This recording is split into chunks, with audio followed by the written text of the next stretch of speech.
Hello and welcome to Prep Playbook Playoff Preview Edition. I'm Jim Rapier. Today we'll be looking ahead to the third round of the high school football playoffs. And joining me to help with our preview is Prep sports writer Mike Strom. How's it going, Mike? You ready to take a look ahead at some of the big games in week 3? Absolutely. Let's go. Let's get to it. All right, Mike, there are many great matchups set for this week, so we've divided them up into sort of rapid-fire categories. The first category is the rematch category, where Hahnville and Destrehan and Rummel and Jesuit are set to tangle for the second time this season. Mike, intensity is not going to be lacking on these two, are they? Absolutely not.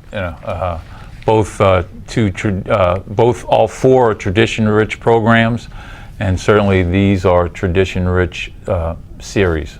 Hahnville, of course, hung with Destrehan in their opener for the first half. Very low scoring, and then Destrehan was able to pull away. They've got Mike Neal back at quarterback, so there might be a little bit of a different animal now for Destrehan. This should make for an exciting game. What about the Catholic League rematch, Rummel and Jesuit? What are you expecting? Well, it was low score in the first time around, ending 10-7 in Rummel's favor. I actually am looking for more scoring, and you could say, well, 17 points, it wouldn't take much. But I mean, I think that the winner is going to have to score at least 3+ touchdowns to win the game. It should be interesting, and get there early. It's not going to be too many seats available. All right, in the intriguing matchup category, you got Mandeville's stout Iron Gate defense having to face Acadiana, and you've got Curtis and Brother Martin going against each other. What's your take on these two? Well, Mandeville has lived and died on its defense, mainly lived, I should say, for Coach LeCompte, on its defense all season. I had the pleasure of watching them play in the season opener against Curtis, and their defense was outstanding that evening. And it certainly has not slacked off in the, 12 following weeks. What was the second game you asked? The second game, of course, is you have the Curtis-Brother Martin matchup, and this should be pretty interesting as well, as Curtis's defense has been very stout, and Brother Martin has shown a proclivity to score a lot. Defense, we may ultimately decide that one, but that's another game where I think points should be plentiful.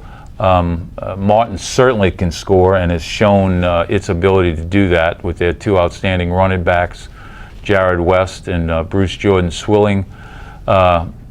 Curtis will be a bit more challenged, but by the same token, I think Brother Martin's defense still has some proving to do, particularly when in facing an option offense. All right.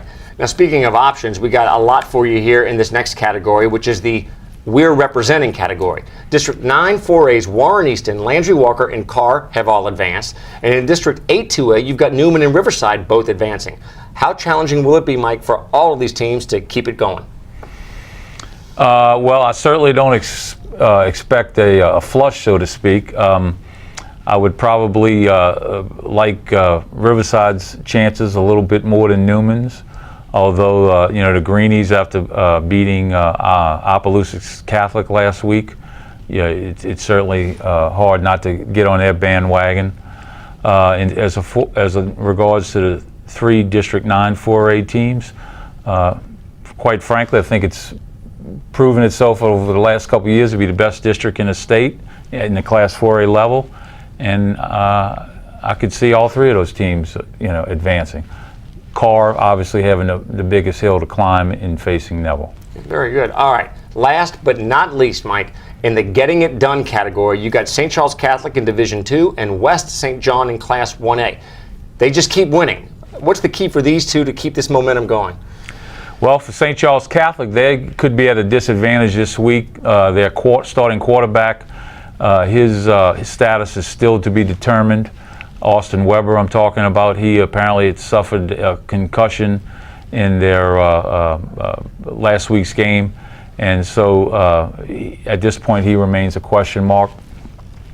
West St. John is just, they're playing at home. They're so hard to beat at home. They're just been an outstanding program, particularly as a Class 1A program. There's almost a been there, done that feel with them. I mean, they don't get rattled in the postseason. It's been there, we know what we're doing, and they're at home. Right, and playing at home, it's a difficult place for anybody to go and win. All right. That's a look at just a few of the games on what looks to be a great schedule for the third week of the playoffs. Thanks for giving us some input, Mike. Well, thank you for having me. All right, don't forget you can follow all of Mike's work as well as all of our writers at highschoolsports.NOLA.com. That's it for this edition of Prep Playbook Playoff Preview Edition. And for Mike Strom, I'm Jim Rapier. Thanks for clicking on us, and we'll see you again next week.